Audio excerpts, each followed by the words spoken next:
Hello, everybody. How are you guys doing on today? Super duper excited because we are hanging out. Are you ready? KD Richards is hanging out with us on today, guys. She's back. She's here at the cafe. She's no stranger. She may spill a little bit of tea as well. But guys, this is her latest. Are you guys ready? Under lock and key, and it is a good one. And we got a kind of a sort of a surprise when it comes to the giveaway because there's another book in this series that's like coming right under, right after this one as well. Katie, of course, my friend, it is always a pleasure to have you here at the cafe with us on today. But before Katie introduces herself, guys, you already know what to do. Like, tag, and share. Tell a friend to tell a friend to come on down to the cafe because we're hanging out with KD Richards. So, Katie, I feel like I have to say it like an announcer, my friend. Oh, my goodness. And they are coming in. We have Helen Gibson. She loves a good suspense. She loves a good thriller as well, hanging out with us. We have Letitia hanging out with us on today as well. And guys, of course, we are interactive here at the cafe. So if you have a question or two for author KD Richards, definitely put that in. But KD, for those who may not know you, my friend, introduce yourself to the people. Hello, I am KD Richards. I write the West Investigation series for Harlequin Intrigue line. So about 50-50 mystery, thriller, and romance, of course. The West Investigations is a private investigations firm and security firm. So they provide, personal security as well. And run by a group of brothers who, family and fun and a little bit of quirkiness. And through the investigations, they meet their lady loves who are strong women. The primary characters, the main characters are at least one is always African American or Black. So the primary characters are strong Black and brown people who are engaged in these mysteries. I love that. I love that. And Katie, one of the things that you mentioned for guys that may not be familiar with the intrigue line or what have you, I mean, there is a little bit of romance there, but sometimes it may be procedural. I mean, there's going to be suspense. It's going to be all these things that we love. And Katie, one of the things that describe your writing style is thrills, suspense, and a dash of romance. Tell us a little bit about that. Because that is a great formula, my friend. Yeah. I mean, it really should say more than a dash of romance because I do like the romance, but it's more suspenseful, more thrillery, and could be on the police procedural side, more on the police procedural side than the romantic suspense line. So that's the difference between, and romantic suspense tends to deal a little bit more with the relationship arc than in intrigue. Intrigue tries to do like 50-50 suspense, mystery, and romance. So we try to balance it out. I love that. I love that as well. And guys, of course, if you have a question or two for Katie, definitely put that in the comment section. And guess what? Hold tight. We're going to get into Under Lock and Key in just a moment. But I just want to kind of share some stuff about Katie for those that may be new to her writing style. Now, Katie, I like this too. This is on your website, but it has pulse pounding romantic suspense and thrillers. You gotta tell us about that. And it kind of, first of all, post pounding, okay? But engage us a little bit more about that. So I write for the Harlequin line, but I also write thrillers. And so my standalone thriller is an ebook. It's Kill for You, and that one is like really thrillery, serial killers. No, I wouldn't say gory. It doesn't excuse me, it doesn't go over into horror, but definitely like people are getting killed right and left, and it's like, what's going on, and imminent danger. But I think I try to bring that to all of the books so that you feel like, yes, these characters could hopefully get, hopefully you feel, not hopefully they'll get killed, but you feel that, there's an imminent danger to the situation they're in. So you're like compelled to read on and fight with them to get out. But Katie, I mean, that's what we love about it. We like those ones that we are on the edge of our seat. We're turning the pages, and of course, we put on our little detective hats. We trying to solve the case and all that stuff too, as well. But one of the things, Katie, that I like about your writing, and also in Under Lock and Key. Y'all, Katie don't wait. Okay, you are like a couple of pages in, and bam! I mean, it happens. Okay, yeah, and not one, but it was several that happened like right at the beginning. Like Katie, like hit you with a headliner, so you already on edge. Like, okay, let me start side-eyeing folks. Okay, as well. Letitia says she loves a story that gets involved right from the start. Well, Letitia, if you have not read Under Lock and Key, I'm telling you, a couple of pages in, Katie gives it to you. She gives it to you as well. Author Sharon Blunt saying that she loves a good mystery as well. And Katie, I want to talk about this because somebody actually put it in the comment section. They were saying that they like the cover, and we cover people here at the cafe. But tell us a little bit about this cover, and when you saw your final cover for Under Lock and Key, what was that like for Katie? Yeah, I mean, it's beautiful. I love it. The art department at Harlequin does a fantastic job, and they've just gone through a lot of revamp and refreshing our look for the books. So I'm so thrilled with the sort of, I think it gives a very suspenseful sort of thrillery vibe that I love. I mean, this story is set in a museum. So, I mean, it kind of looks like, and bad guys are like lurking in the hallways, and like if you imagine right a museum after closing. Yeah, if you can't see, that's like a person like in the alcove area. So like if you standing in the back, like in the shadows or whatever. Probably like pretty spooky after closing, with all the statues and there's sounds and ancient artifacts and everything. So I love the cover. I think it really gives the vibe of the museum the museum after dark with the scary folks. So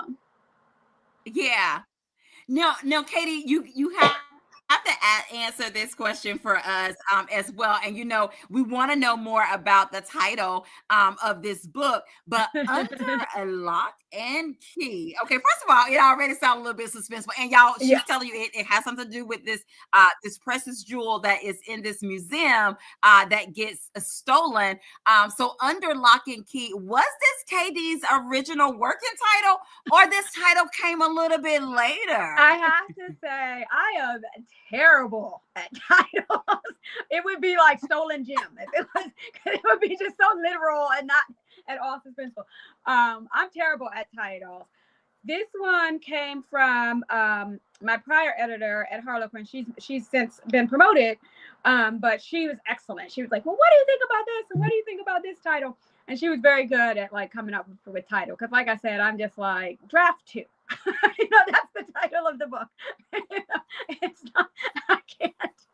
I don't know. After writing the 55 to 60,000 words, I'm like, I just don't have the 4 that I need for a title. So, but yeah, I love the title. And that's also like a collaborative thing. So, so much of writing is solitary.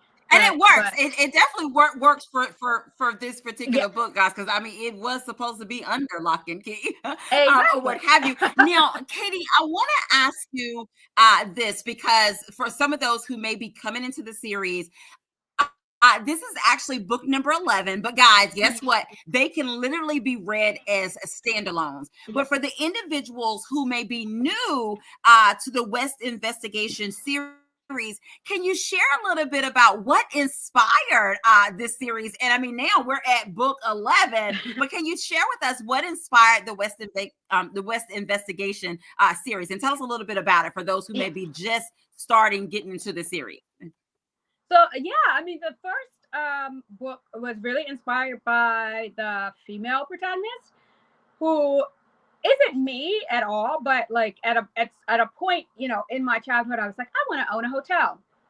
Because I thought like if I, you know, living in a hotel, oh, that would be fun. Somebody will clean up after you. And then it's like, oh yeah, when I got older, owning a hotel is not the same thing. But so I never did that. But I always wanted to I've always loved hotels and been fascinated by hotels.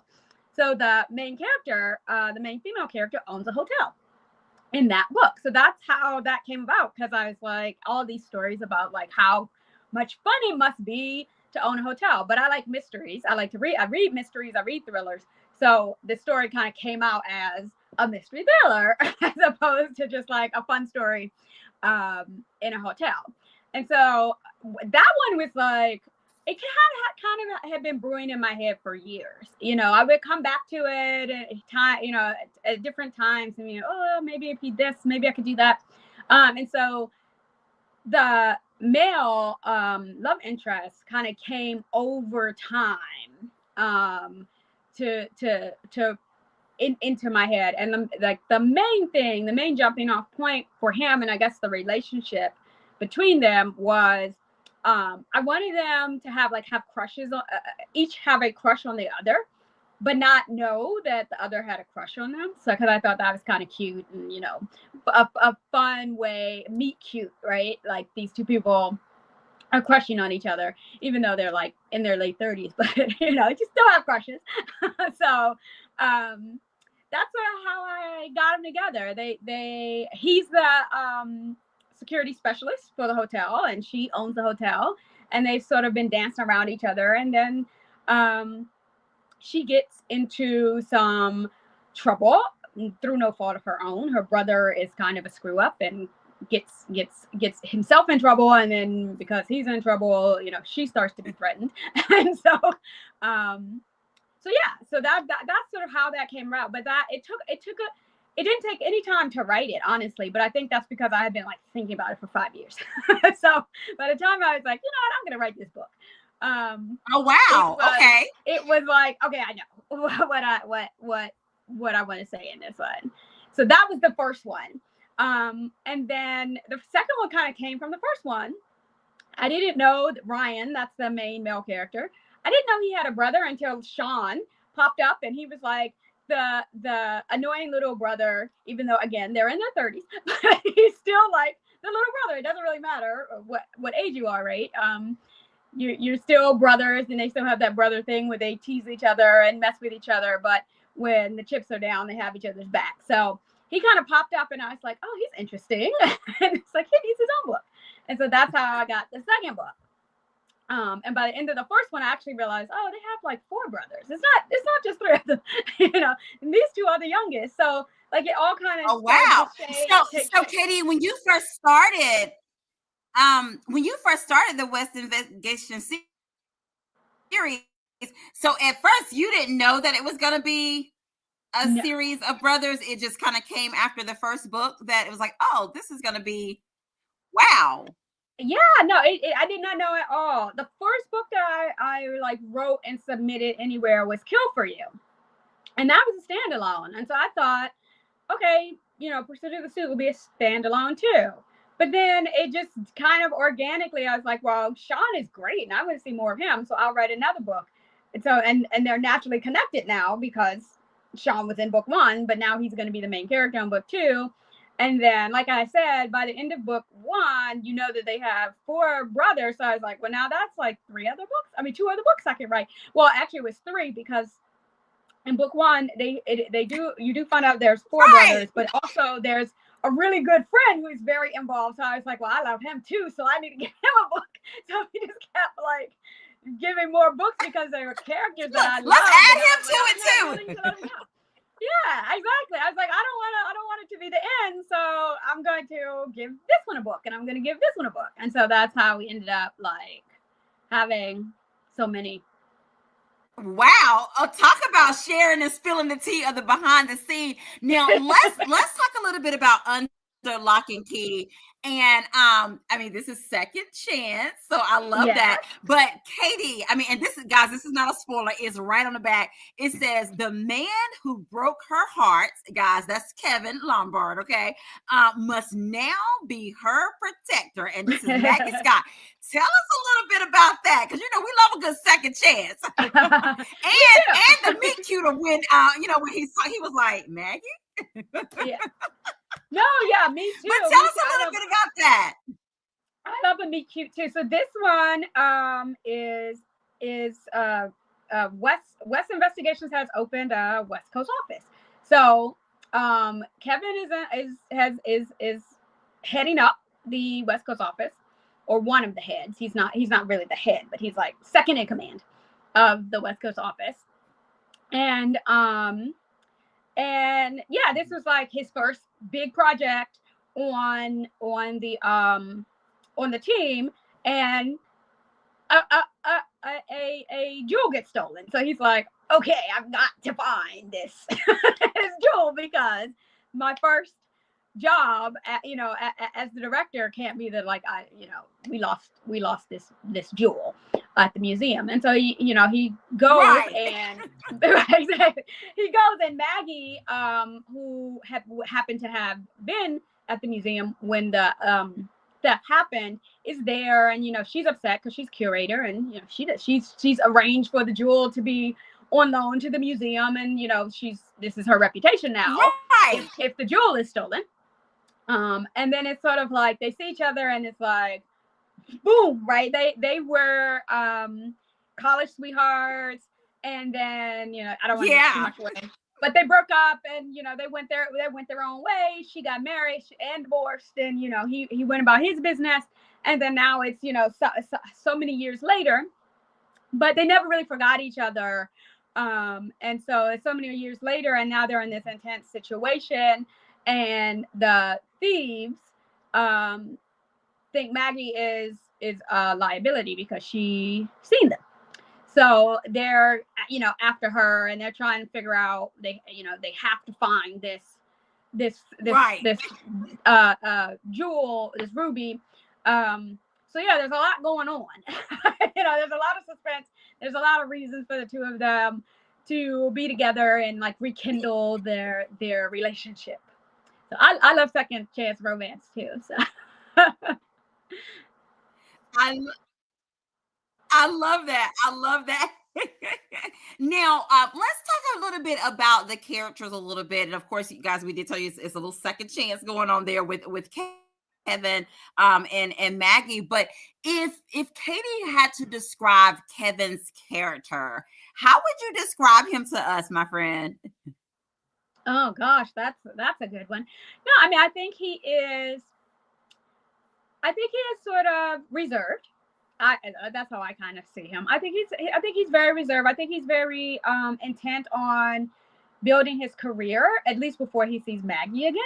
So his focus is on the West's new office and getting it up and running and building its reputation so it's just as reputable as the West's East Coast office, and getting those big clients like the Larimer Museum, and just being like the premier securities and investigations firm. And he's been focused on that pretty much since got out of school, and he started in this career. So that's his focus. And then he sees Maggie again, and he's like, oh, kind of remembering a time where he wasn't solely focused on work, and he had other things going on in his life, and that was good, and that was that was fulfilling. Yeah. So his work is to kind of open up a little bit more to the possibilities in general, but possibility of love specifically. Yes. I love that. And tell us a little bit about Tess, who's also, she's the head of West Security Investigations, the West Coast office, or what have you. What would you describe? How would you describe Tess' character? Yeah, I mean, I love Tess. So if you read through the series, you'll see Tess. Tess was in I think book 3. She was her first makes her first appearance, and she's like a badass, red hair. I just see her as like flaming red hair. And she like doesn't take any crap from the guys at West. She doesn't care that like Ryan is her boss. If he's No. acting crazy, she tell him that he's acting crazy.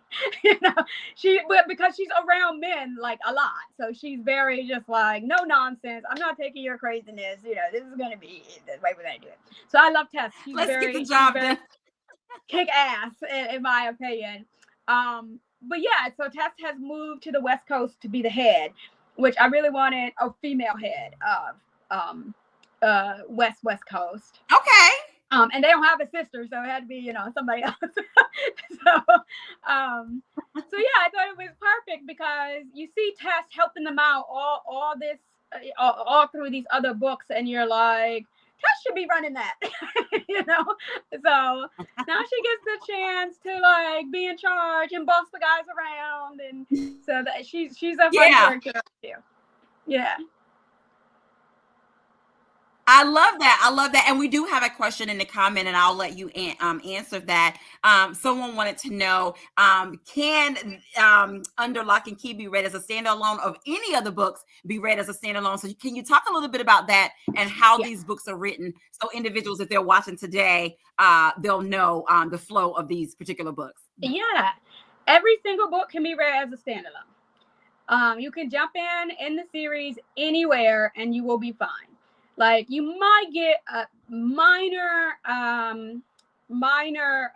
spoilers in that you'll see characters who, if you jump in the middle, say characters earlier on will pop up to help. They're all in the same firm. So they'll pop up to help, and you'll find out that, 2 characters who were 2 books earlier who were dating are now married. So you'll get little spoilers like that. Mm-hmm. But nothing dramatic, nothing's going to change. Nobody's going to get divorced or anything like that. It's always going to be good spoilers. And they are romances. So, all of them, when you pick them up, they're going to end up together. So it's not really a spoiler anyway. Yeah, but you could jump in anywhere. Each book stars 2 different male and female protagonists. So it doesn't, you're not gonna like ruin something, the plot of an earlier book if you can only get book 11 right now and you have to wait for, a couple weeks to get book 1. You can do that, no problem. Okay. Gotcha. And thank you for answering that, because I know in the chat, in the comment section, they was asking that. So the guys, there you have it. The latest release is Under a Lock and Key. If you are just joining us, we're hanging out with author Katie Richards on today, guys, talking about her latest release, Under Lock and Key, guys. And let me tell you, if you're just joining us, we were talking earlier and we was like, okay, Katie hit you with a headliner. I mean, the first couple of pages, there is some action. Okay. I love it. I love it. I love it. Yeah. And Katie, speaking of the characters, when you think of the characters that make up Under Lock and Key, is there a character that was the most interesting, borderline fun for you to write? But on the flip side, is there one of these characters that, gave you a little pause, or sometimes took a moment that you kind of had to dig a little deeper when it came to the characters of Under Lock and Key? I don't think there was one that gave me pause. I definitely like Maggie the best, but that's because I think part of it is just she's the one that kind of came to me first, and she's integral to the plot. I mean, they're all integral to the plot, but what really I guess the impetus for writing this book was that I am kind of enamored, and have been for like a few years since I found out about it, with a real life heist that happened at the Gardner Museum in like the early 80s in Boston, where like millions and millions of dollars of art was taken. Nobody knows what happened to it. They never solved it. They don't really even know how they got all this art off the walls, out of the museum. Nobody saw them. Nobody has ever. Wow. They've never heard any. Usually like the bag criminals will there'll be snatches over time. People will start talking. Nobody has talked. They have no idea what happened to these really, priceless. They're like Vermeers were stolen, not really well-known paintings just disappeared and nobody knows. So I've been fascinated because I'm just like, where could they be? I just want to know, right? I hate not knowing the answer to stories. Right. Yeah. So I've always been fascinated. So I was like, I'm going to do a heist, a museum heist story. But we're going to, of course, solve ours. So that's where it came from. And that's where, Maggie, the curator at the Gardner Museum, was the first female curator at the time at that museum. And so, obviously, it's not how she wanted to start her tenure. It happened like 6 months into her tenure. And so that's kind of where Maggie came from. Yeah, it's not like based on her in any way, shape, or form, because I don't know the lady, but just the idea that there's a female curator, there was this heist and blah, blah, blah. So that's how the plot came out of just like my sincere desire. I'm not going to turn you in. I just want to know where the paintings are, and how you did it. Really, because it's really fascinating. And wow, Katie, thank you for sharing the behind the scene of of where this plot from this story where it came from is well. Look, Antoinette said it sounds like they may have had some inside hold on, let's see what Antoinette said. She said sounds like they could have had some inside help. That was a great backdrop for a book. Yes, it was. So perfect for you, Katie, with Under Lock and Key. Yeah, it is. I mean, it's really Katie, they are ready. Do you have a short snippet? Yeah. Do you have a short snippet that you're going to share with us on tonight? Look, we're ready. I'm ready for you. Excuse me. I have a little tickle, so I might have to stop to take some tea in the middle, but I'm going to try to get through it without losing my voice. No problem. And Katie, we'll let you before you start, you can set you can set it up, let us know what you're about to share, and then you just start when you're ready. So I'm going to share the opening, the stuff of the ruby, which kicks the whole thing off here. So Maggie Scott looked around the dimly lit museum gallery, exhausted but content. She'd done it. The donors' open house for the Vampire Ruby exhibit had been a rousing success. The classical music that had played softly in the background during the night was silent now, but the air of sophistication and sense of reverence still filled the room. Soft spotlights lit the priceless paintings on the wall, while a brighter beam shone down on what was literally the crown jewel of the exhibit. The Vampire Ruby glowed under the light like a blood-red sun. Maggie stood in front of the glass case with the almost empty bottle of champagne she procured from the caterers before they left and a flute. She poured what little was left in the bottle into the flute and toasted herself. Congratulations to me. She downed half the liquid in the glass. Her eyes passed over the gallery space with a mixture of awe, satisfaction, and pride. The night had been the culmination of a year's worth of labor. A decade of work, if she counted undergraduate and graduate school, and the handful of jobs she'd held at other museums before joining the Larimer Museum as an assistant curator 3 years earlier. It had taken a massive amount of work to ensure the success of the display and the open house for the donors and board members who got a first look at the highly anticipated exhibit.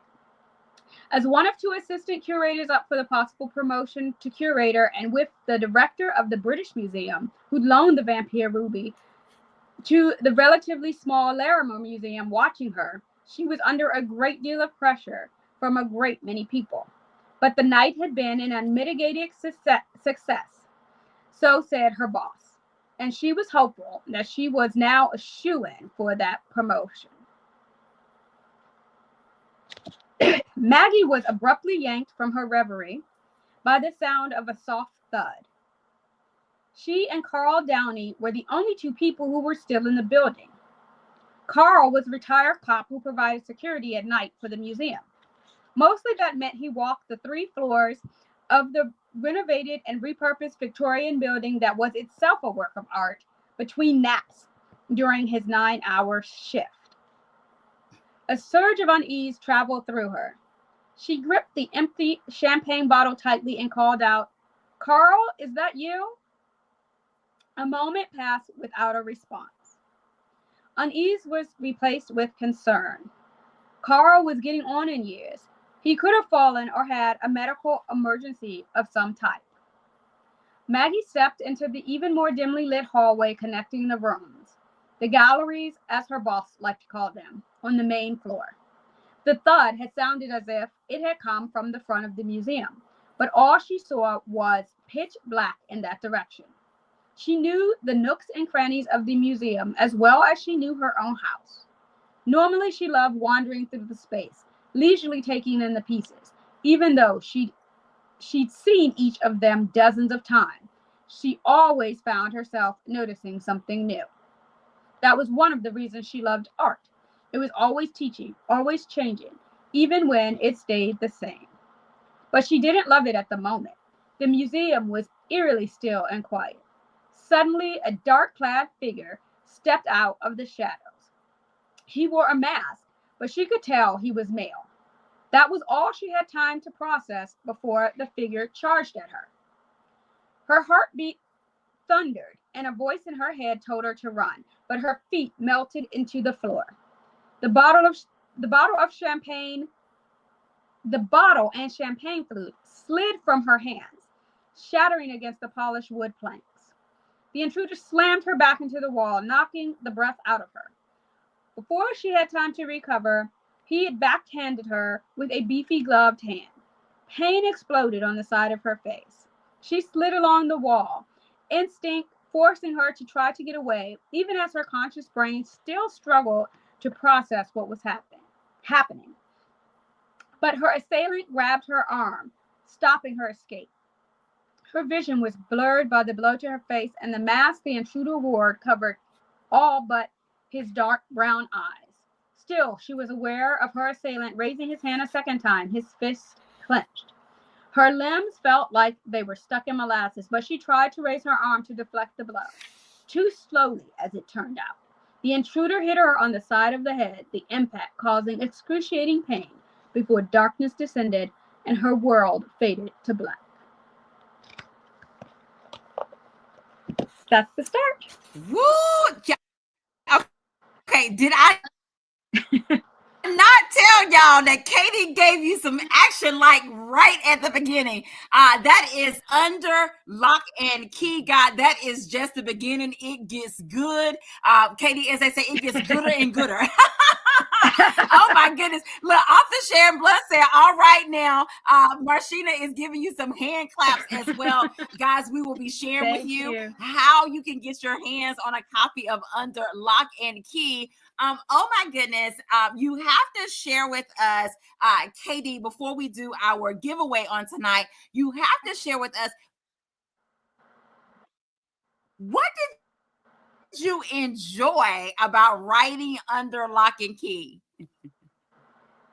I missed part of what you said, but I think you said what did I enjoy the most about writing Under Lock and Key? Uh-huh. Yes. Yes. For this one, it's definitely the plot for me. It's definitely the heist and then trying to figure out why and who stole the ruby. So I mean, I was engrossed as I was writing it in the curator and museum sort of world. That was a lot of fun for me. That was my favorite part. And researching sort of, I don't know anything about. I've never worked in a museum, but so I didn't know anything about like how people how they arrange the exhibits and how they arrange for loans from different museums and that sort of thing. I didn't know anything about that, so that was interesting. Yeah. Wow. Well, guys, we will be sharing with you how you can get your hands under Lock and Key. It's hot off the press. It came out in October, and there is a giveaway on today. Okay, so let me just fill you in on this about this giveaway. I'm super duper excited. So yes, Under Lock and Key is available now, but I feel honored, okay, because the giveaway is the next one. The Perfect Murder. And Katie, thank you so much, Katie, for my ARC copy. You're welcome. welcome. The Perfect Murder, guys, is the giveaway on tonight. You already know, if you have made a comment in the comment section, Katie is giving away a print copy of The Perfect Murder. She's gonna be my handy dandy assistant. We're gonna go and they are loving the cover, Katie. They said another great cover.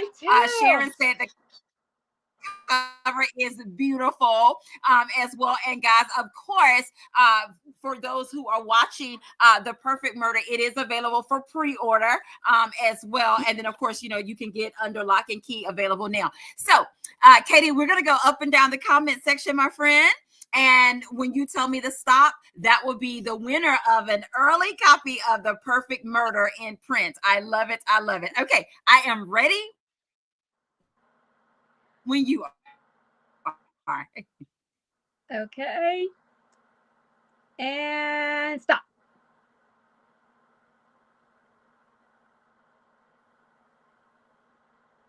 Okay. Let's see. Antoinette, you are the winner of The Perfect Murder, my friend. If you would inbox us your information, Katie will get you out an early copy of The Perfect Murder in print. And guys, this comes out very soon, or what have you as well. Thank you so much, Katie. And of course, they're ready. They are enjoying the snippet that you read. Please tell us or tell them how can they get a hands on a copy of Under Lock and Key. And guys, it is available in ebook, so you can get it for your e-reader, and it's available in print. Share with us how they can get their hands on a copy. Yeah, I mean, it's pretty much everywhere books are sold. You can Barnes and Noble, Walmart, Amazon, Harlequin. You can get direct from Harlequin. So anywhere you can get a book. And again, yes, it is print and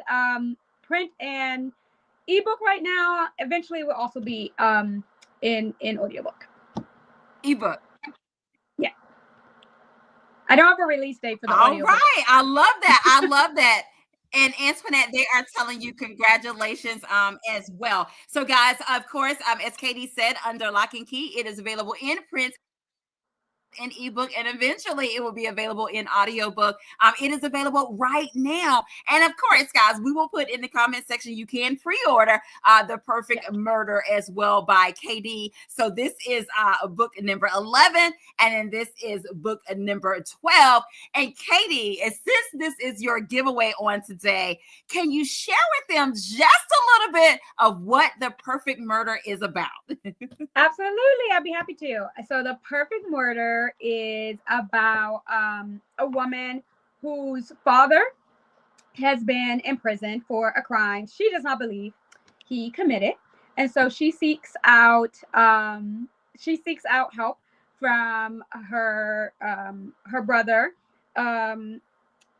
friend, who is a PI with West Investigations, and they try to find the real culprit and get her father out of jail, which of course kicks up a hornet's nest because the person who actually committed the murder does not want to be found. So there's a lot of suspense and mystery, and the father's a character. So I really liked writing him. He's a character. So yeah, I hope you enjoyed that one. There you have it, guys. See, oh my goodness, did you get a double treat? Not only did Katie share with us tonight about her latest release under lock and key, she gave you just a little bit, enough to wet your whistle about the next book in this series, The Perfect Murder. So there you have it, guys. Under Lock and Key is available now, and The Perfect Murder. They're both a part of the West Investigation series as well. Katie, thank you so much, my friend, for hanging out with us. It's always a pleasure to have you here at the cafe. So feel free to come back and hang out with us anytime, my friend. But I want to allow you to share with the people on tonight, how can they stay connected with you? Yeah, thank you so much for having me. You can stay connected with me on my website. It's kdrichardsbooks.com, or I'm on Threads as well as Instagram. So either one of those is a great way to. Oh, and the handle, of course, Katie Richards Author, on both Threads and Instagram and Facebook. I love that. And Katie, on your website, is there a newsletter that they can stay connected with you with as well? Or on your website, they can find out, about your books and stuff? No, yeah. I mean, please visit my website. I just revamped it. So I'd love to hear what everyone thinks about it. But yes, I do have a newsletter. So you go to the website and it'll pop up and say, join my newsletter. So yeah, it's right there. kdrichardsbooks.com. I love that. I love that. Well, guys, there you have it, guys. kdrichardsbooks.com. Stay connected with her. Sign up for her newsletter. Follow her on social media. All of that good stuff as well. And of course, guys, once you read Under a Lock and Key, I definitely leave a review. I know that Katie Richards will be so appreciative of that as well. And don't forget, tell a friend to get them a copy of Under Lock and Key as well. And of course, guys, to stay connected with me, you can follow me on social media. Angela Anderson Presents. I do have a YouTube channel. Subscribe to it, Angela Anderson YouTube. Of course, on Instagram, do a little TikTok, all of that good stuff as well. And of course, guys, it has been amazing hanging out with Katie Richards on today, talking about her new release Under a Lock and Key. And of course, you already know what we're getting ready to say. Have an amazing day, because we're having an amazing day. And until next time, guys, we will see you later. Have a good night. Get a copy of Under Lock and Key and definitely leave a review. See you later. Thank you, Katie. Thank you, everyone.